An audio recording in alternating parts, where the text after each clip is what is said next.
Denise and Skylar, why are you here today? We are here to honor my late husband, her father, and to support Dr. Sardi. Without him, we wouldn't have had the quality 6 years that we had with my husband because he was highly misdiagnosed, and we want to help create awareness about appendix cancer. So, your husband saw Dr. Sardi, Yes, he did. Yes. and when was that? We met Dr. Sardi in June of 2012, and then Tim had surgery in July of 2012. And we have been big Dr. Sardi fans ever since. Ever since. So, tell me a little bit about your group, Be Unintimidated, how that all got started. It got started by my husband laying at Mercy Hospital after his surgery, thinking, wow, it took us a lot of energy to find Dr. Sardi. And he wanted to create awareness and make sure that other people didn't have to go through not having the knowledge or risk not finding a specialist. So we had a huge group of people behind us. One of our friends came up with Be Unintimidated. It stuck. They designed the shirts, and we have a very large group of people back home in support of appendix cancer now. And Skylar, what do you think about all this? I think it's amazing. It makes me very emotional to think that the amount of people that get misdiagnosed, they don't understand when they get at their diagnosis what their options are. And we want people to know there are options, there are places to go, and you can live a longer lifespan than the 12 to 18 months most people are given. So now you're getting a chance to spend some time with other survivors and their friends and family, talking to them, sharing each other's stories. What's that been like for the both of you? It's really emotional. We just met a lovely man named Tim, and to hear his story, wow, it's emotional. I feel like I want to cry about it, but then I just want to jump up and down and celebrate him and his life and the fact that he found Dr. Sardi. And, he's already got a big group of people in Georgia behind him creating awareness. So to see all of these beautiful survivors and all of the red shirts it's a beautiful picture. Very beautiful feeling. And have you had a chance to speak with any of them yourself? Yes, yes. Every time that she meets somebody, I'm also up there with them. And it's a very good emotional feeling. It is a double-edged sword sometimes because they're here. You see their number on their shirts. We met somebody 12 years out. We also met people that are 2 years out. So it's just a good feeling to see that they're still here. They're here supporting Dr. Sardi and educating other people about it. Have you found sort of outside this circle that a lot of people are just haven't heard of HIPEC, or they don't know anything about it, or they're skeptical about it, or other doctors that you've run into? Well, what's that been like for you guys? That's the biggest challenge, right? Is when you have the proof and you show them all of the amazing people. We were kind of not told not to do it, but medical professionals were like, "Ooh, I don't know. That sounds very aggressive, and I don't know if it has the proven statistics, but it does. Like every red shirt here, the extra 6 years my husband got, I wish he was still here, but he is proof that it works." So yeah, it's super frustrating. She's in nursing school right now, so being in the medical field, so many people she'll talk about appendix cancer, and it's just people don't know it, and it's sad. What's your experience with that? Same thing, like when I'm in the hospital now and people ask what my story, why I wanted to get into nursing, I explain to them appendix cancer, here I am. And some people think it's as simple as, oh, it's appendix. Let's take it out. It's not that. It's much more than that. And some people think appendix cancer. I've never heard of that before.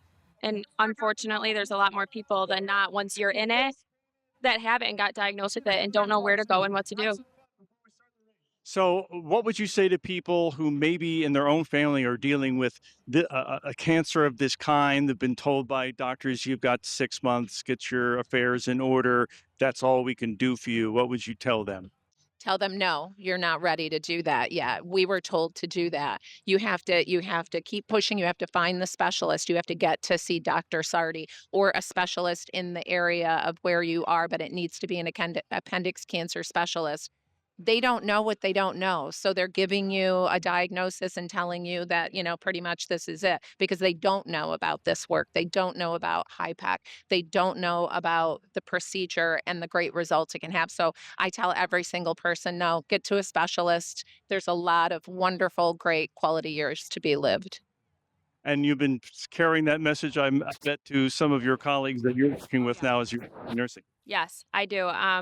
I tell people a lot there are more options than one, and getting those second, third, fourth opinions is the most important thing. What we do is we support people financially if they need to go to a different state, if they need to fly somewhere, if they need to stay in an overnight hotel room, because a lot of people don't get other opinions because they don't have the means, they don't have the money to do it. So we say, no, go get it, and we'll We'll help pay you. for it. We'll pay for it.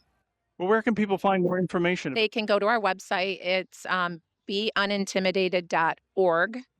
My husband's story is there, everything we went through, all of the education, everything we learned about our fundraisers, and if they need support with travel costs, we will pay for them to go wherever they need to. So get here.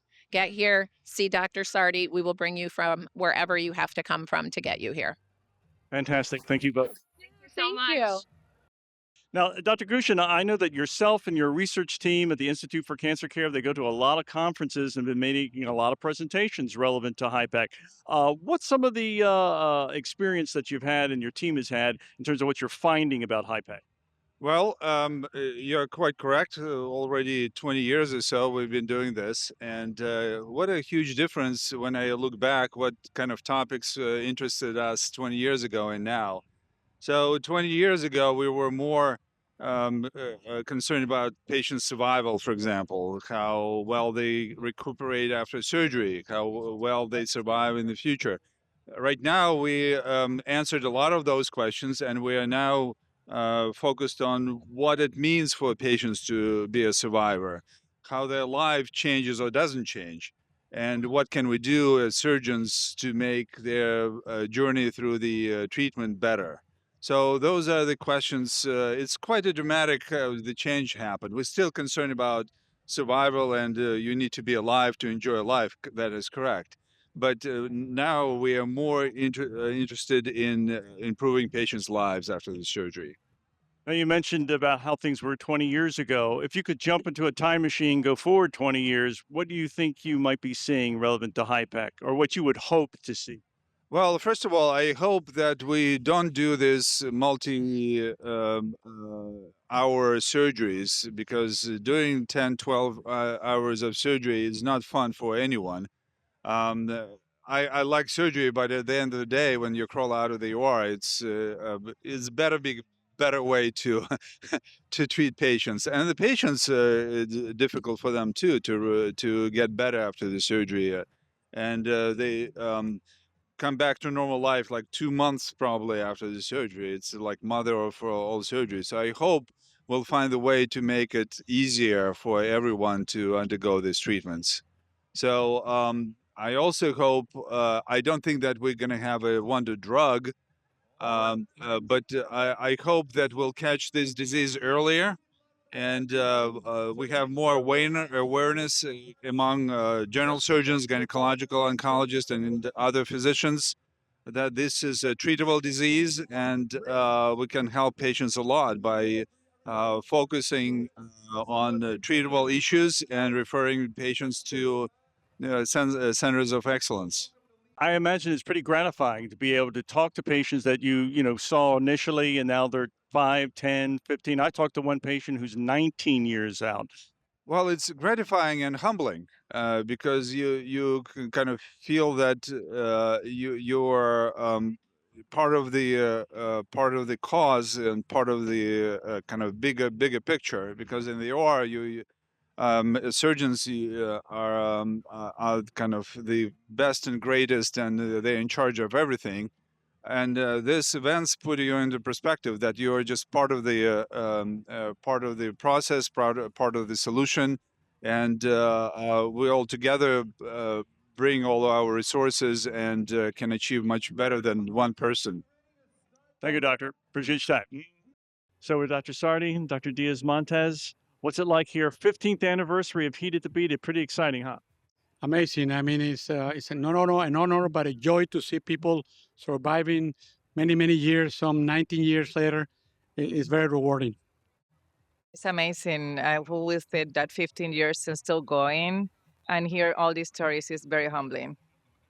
So you guys have been working on HIPEC for many, many years now. I've seen the outreach work that you've done, particularly in the field of HIPEC and ovarian cancer, the two of you together. What have you discovered? Yeah, actually, now there is a prospective trial that have demonstrated the benefit on patients who had gynecological malignancies, such as ovarian cancer. So really, it's now a recommended treatment for many of the patients with ovarian malignancy.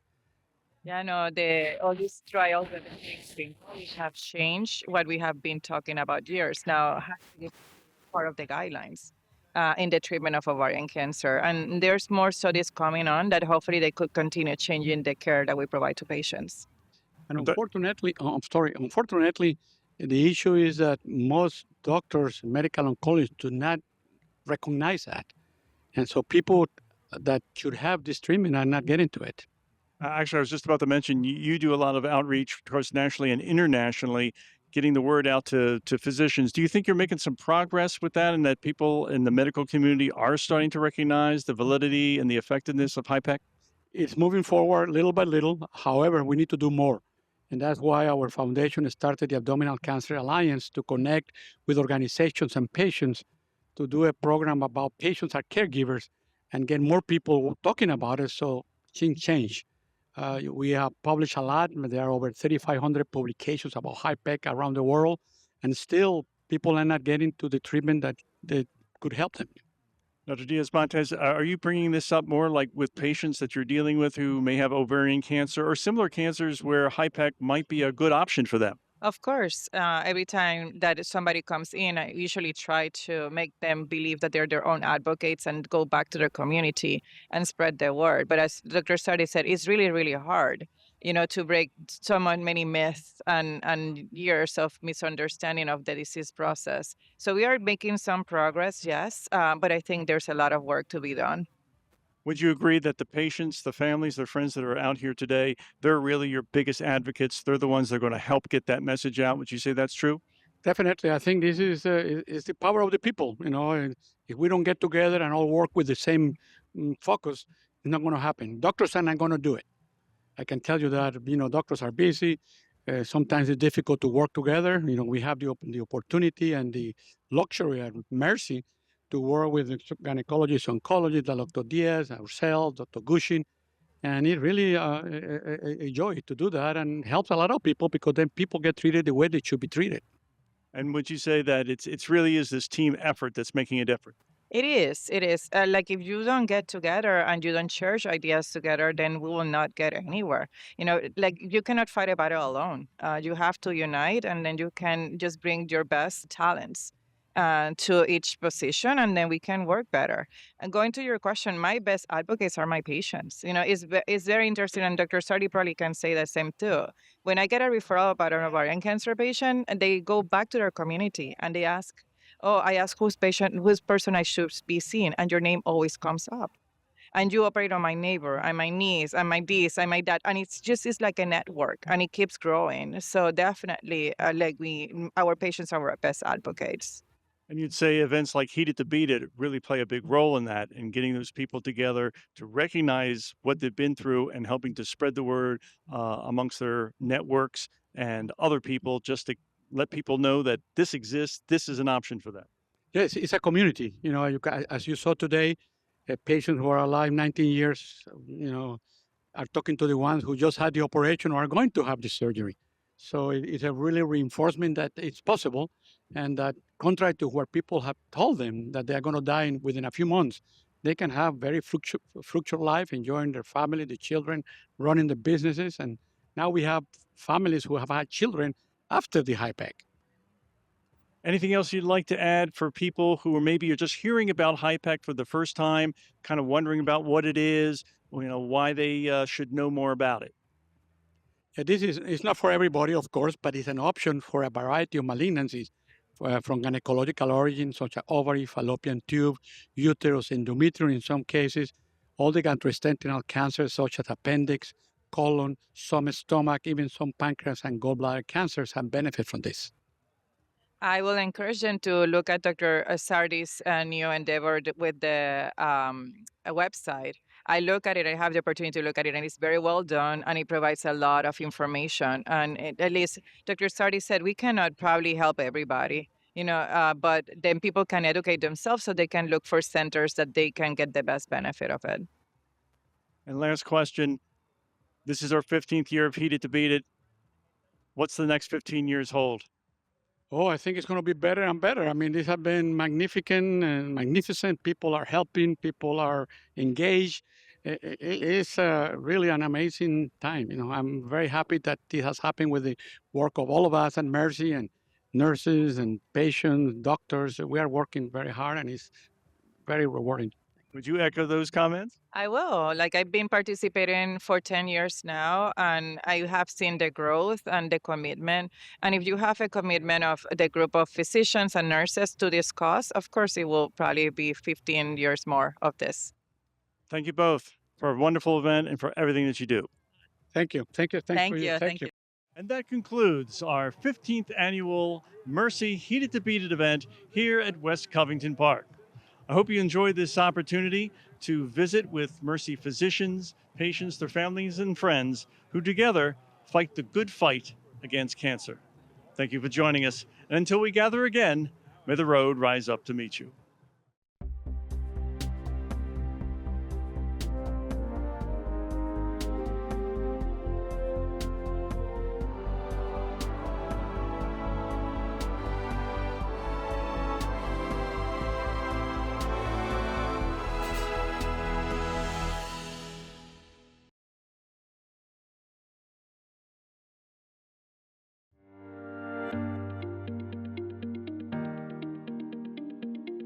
My story started 2 years ago when I thought cancer happened to other people. My story began in March of 2019. Nobody wants to hear those words. Everybody remembers the moment they hear it, it's like the world closes in on you. They informed me that I had severe and extensive cancer in my abdomen. He told me I was looking at 2 months to 2 years. Being told that you have about a year to live, being told that you have to fight. I found Dr. Sardi through my research, and at the time there wasn't much, maybe 4 hospitals on the East Coast that were doing this procedure. From the moment I stepped into his office, from his staff, and the moment I met him, I just relaxed because I felt I was in good hands. After talking to Armando on the video call, it was like, no question, that's where I'm going. 2 weeks later, I was having HIPEC in Baltimore. September 2019, I had the HIPEC surgery. It was in December of 2005 that I underwent the surgery. I saw Dr. Ladakis in March, and he told me, you're doing remarkably well, and you're in complete remission. And I had to ask him to repeat that. I stand before you today, a thriving 11-year survivor. I'm a 19-year survivor. I'm a 15-year appendix cancer survivor. I've never had care like I had at Mercy. The team there with Dr. Gushin, all the nurses, everybody, they gave my life back to me. I owe so much to Dr. Sardi, his staff, the researchers, the PAs, nurses, and everyone else in the Mercy medical family whose dedication made my survival possible. After 15 years, I stand here physically and mentally healed, born again. It's a great honor and joy to see you enjoying life and playing golf, having fun, having children, running your businesses. Thank you very much.